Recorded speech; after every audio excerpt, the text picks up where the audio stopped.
नमस्कार. आज मी तुम्हाला बाळासाठी बाळगुटी कशी बनवायची हे दाखवणार आहे.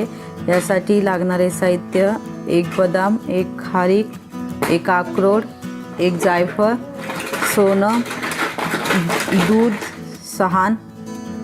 आता प्रथमतः आपण हे सर्व साहित्य स्वच्छ गरम पाण्याने धुवून घ्यायचे आहे आणि नंतर ते वाळवून घ्यायचं आहे. जर हे उन्हात वाळवलं तर अतिउत्तम, आणि जर ऊन नसेल तर तुम्ही सुक्या कपड्याने पुसूनही घेऊ शकता.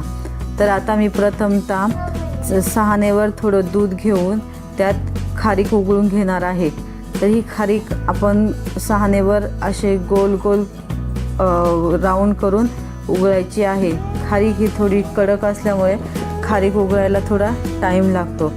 तर आता काही जणांना प्रश्न पडतो की बाळगुटी द्यावी का नाही द्यावी, कारण की डॉक्टर सजेस्ट करतात की बाळगुटी देऊ नये. डॉक्टर असं सांगतात कारण की हायजीन प्रॉब्लेम असतो. आपण जे घेणारे साहित्य हे व्यवस्थित आहे की नाही, नाहीतर मग याचा बाळाला त्रास होऊ शकतो, बाळाला इन्फेक्शन होऊ शकतो पोटात आणि त्यामुळे बाळ आजारी पडू शकतं. आणि त्याच्यामुळे डॉक्टर सांगतात का तुम्ही घुटी देऊच नका.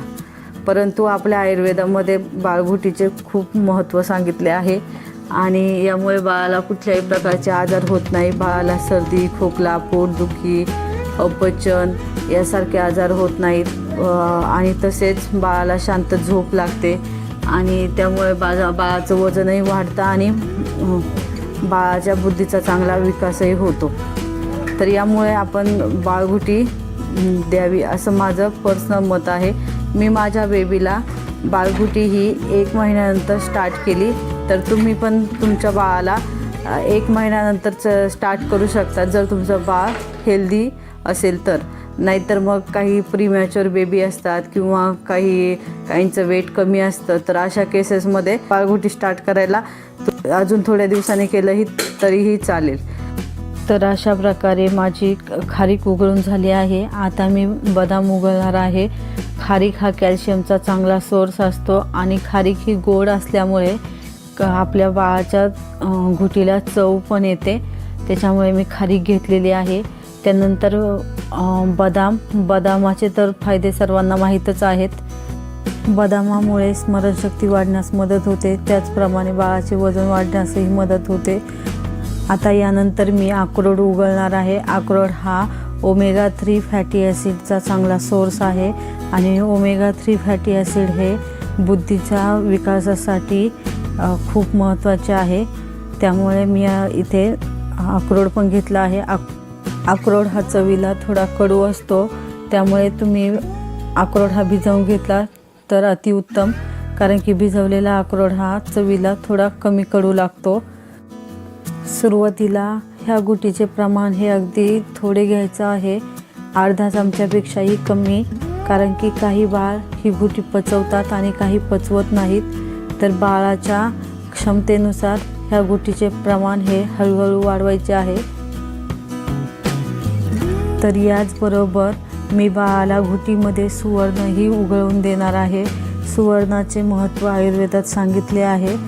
सुवर्णामुळे स्मरणशक्ती वाढते त्याचबरोबर रोगप्रतिकारक शक्ती ही चांगल्या प्रकारे वाढते. काही जण हे सुवर्ण पाण्यात उकळून देतात, परंतु 6 महिन्याच्या आतील बाळाला आपण पाणी देऊ शकत नाही. त्याच्यामुळे मी हे सुवर्ण ह्या घुटीमध्येच उघळून देणार आहे.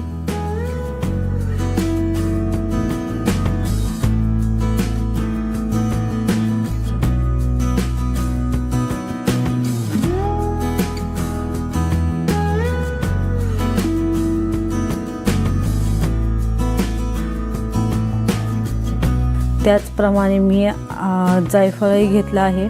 तर जायफळ हे स्टार्टिंगला एकदम थोड्या प्रमाणात द्यायचं आहे, कारण की जायफळाने चांगली झोप येते आणि चांगल्या झोपेमुळे बाळाची बुद्धी तर वाढतेच आणि त्याबरोबर बाळाचे वजन वाढण्यासही मदत होते.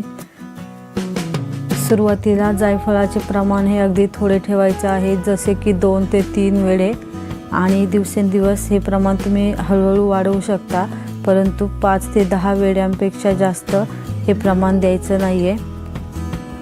आता हे उगाळलेले सर्व मिश्रण एकत्र करून घ्यायचे आहे आणि ही गुटी ही अशीच देऊ शकता किंवा मग आपण घेतलेल्या दुधामध्ये मिक्स करून देऊ शकता।